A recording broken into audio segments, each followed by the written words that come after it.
Hey, we're Saints. Father Chris here.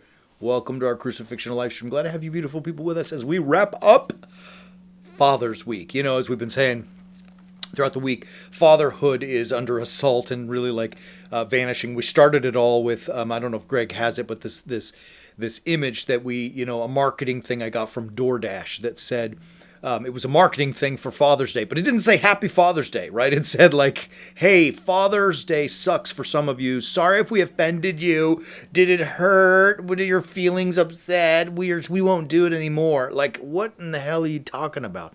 I know, like I said, I know there are people who ain't got no fathers. I don't have a father. My father was killed when I was 7, right? I get it, and I miss him terribly all the time. But it's it's just that DoorDash. I mean, you're delivering food, for God's sakes. What do you care about offending someone about father? Just say Happy Father's Day, right? But the idea of fatherhood is under attack because it represents authority and teaching. And we don't want authority, and we don't want teaching. We want to be able to say, I'm going to do whatever the hell I want to do, and everyone else can get out of my way, right? Okay, in this country, at least where we live, it's legal to think and behave like that as long as you don't hurt someone, right? But the results of having no instruction and doing whatever the heck you want to do is pure chaos, right? The world it's nutty, bizarre how chaotic it is out there. You know it, and I know it. So is there a better way?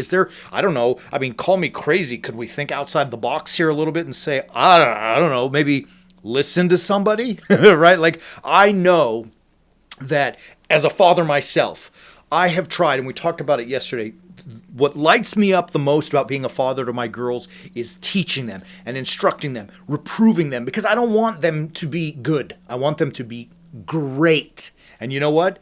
I mean, I'm biased, but they're great. They're freaking awesome because I have done everything I can each and every day of their lives, of my life, but their lives while they have been born on this earth is to teach and to give instruction. And sometimes that means, good job, kiddo. And sometimes that means, ooh, you made a mistake. There are consequences. Let's work through it and all that kind of stuff. Sometimes reproof and discipline is there, not to be, punitive, but because I love them.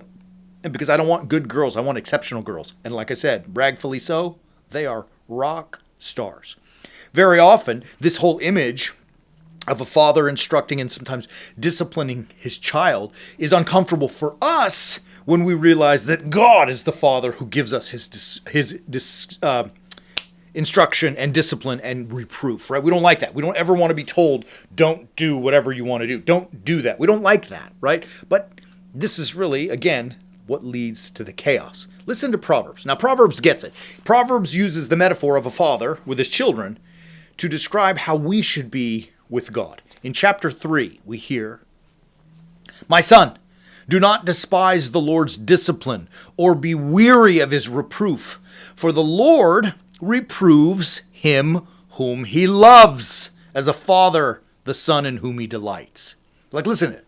He loves his children. And in expression of that love, he reproves and disciplines and teaches so that you don't do crazy things that lead you to misery, to anxiety, to depression, to mediocrity.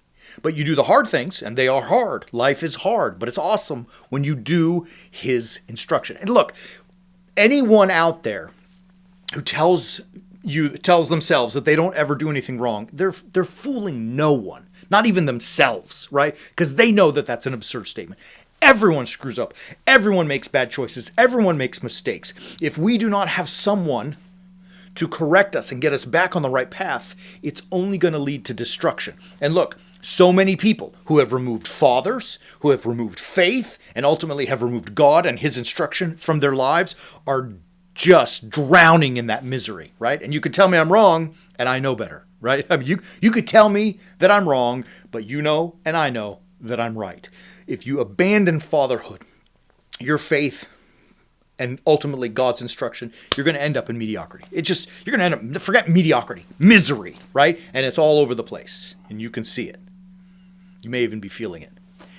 If you are feeling it, or if you do know someone who's feeling it, or if you just want to be an exceptional person yourself, it's time to make a different choice, right? You cannot continue to allow your choices to be guided by DoorDash and their advertising, or TikTok or Facebook or any of the rest of that stuff.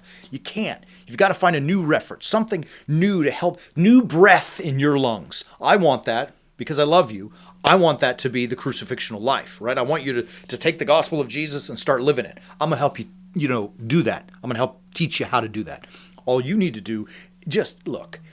You've been listening to me for how many years? Just get on the way of the warrior saint. There are so many of you that are, and we appreciate you, but there are so many more that are not. And look, get off the couch. Get into life. Let's go. Visit warriorsaints.org. Subscribe right now today. Let's do it. If you're ready to get some, come along with us.